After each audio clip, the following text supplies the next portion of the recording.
Olá pessoal, tudo bem? Preparados para mais uma aula? A aula de hoje nós vamos falar sobre funções inorgânicas e esse conteúdo vai ser dividido em duas aulas. Nós vamos ter uma aula sobre ácidos e bases e uma aula sobre óxidos e sais.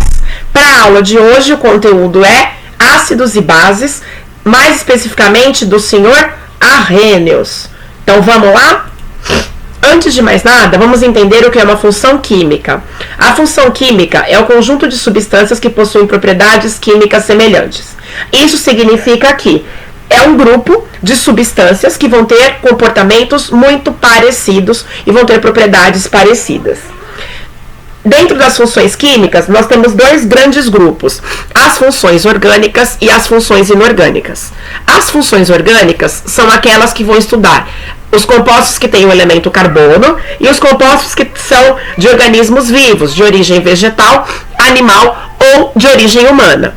Já as funções inorgânicas são aquelas que se referem aos compostos químicos que fazem parte da estrutura terrestre. Então eu estou falando de compostos que são de origem mineral, que fazem parte da atmosfera, que estuda o ar, hidrosfera, água e litosfera, solo. As funções inorgânicas se dividem em quatro: ácidos, bases, sais e óxidos. E nós vamos ver cada uma delas. Vamos começar com os ácidos e as bases. Para os ácidos e bases, nós temos três definições: ácidos e bases de Bronsted e Lowry, ácidos e bases de Lewis e ácidos e bases de Arrhenius. No ensino médio, nós enfatizamos ácidos e bases de Arrhenius. Então vai ser sobre o Sr. Arrhenius que nós vamos falar na aula de hoje. Svante August Arrhenius, que viveu no período de 1859 a 1927. Antes da gente falar sobre as ideias de Arrhenius, nós vamos conhecer a tabela de cátions e ânions. Então aqui eu compartilho com vocês um pedaço da tabela de cátions e ânions. Os ânions são os íons negativos. Observem que nós temos ânions que terminam em eto, como é o caso do fluoreto, ânions que terminam em ito, como o hipoclorito, e ânions que terminam em ato, como o perclorato. Já a tabela de cátions, ela vai conter os metais, que são os íons positivos. E ela é importante porque existem alguns metais, principalmente da família B, que apresentam duas cargas elétricas, como é o caso, por exemplo, do cobre, que tem carga mais 1 ou carga mais 2. Um outro cátion que a gente não encontra na tabela periódica é o amônio, que tem a fórmula NH4 mais 1. Então é importante que nós utilizemos a tabela de cátion e ânions em conjunto com a tabela periódica, porque é justamente dessas tabelas que virão os nomes dos compostos que nós vamos ver. Então vamos lá. Os ácidos são substâncias corrosivas e perigosas, bastante agressivas. De acordo com Arrhenius, ácido é toda substância que, dissolvida em água, libera íons H+. Observem só, o hidrogênio é ametal, porém ele tem uma eletronegatividade baixa. Isso significa que ele se aproxima mais de um cátion, por isso que a gente representa ele como H+. Nos ácidos, nós vamos ter a presença da ligação covalente. O hidrogênio vai se juntar a um ânion. Então, todo ácido começa a fórmula com hidrogênio. Para fazer a nomenclatura do ácido, nós vamos prestar atenção numa troca de sufixos. Então, nós teremos sufixos que terminam em ânions que terminam em ato, em eto ou ito.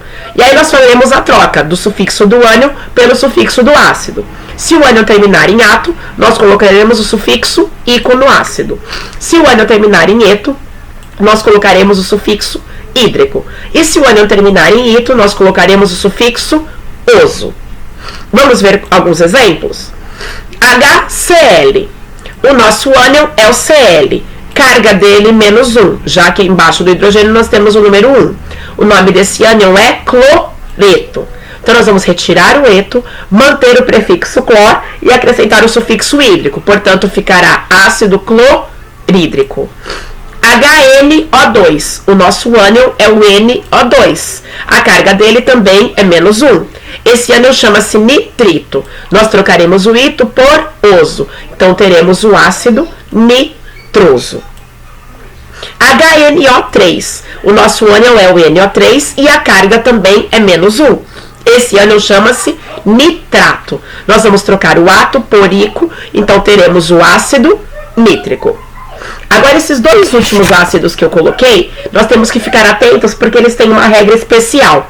Todo ácido que tiver o elemento enxofre, que é o S, ou o elemento fósforo, que é o P, se o íon terminar em ato ou ito, nós vamos utilizar o nome do elemento que veio do latim.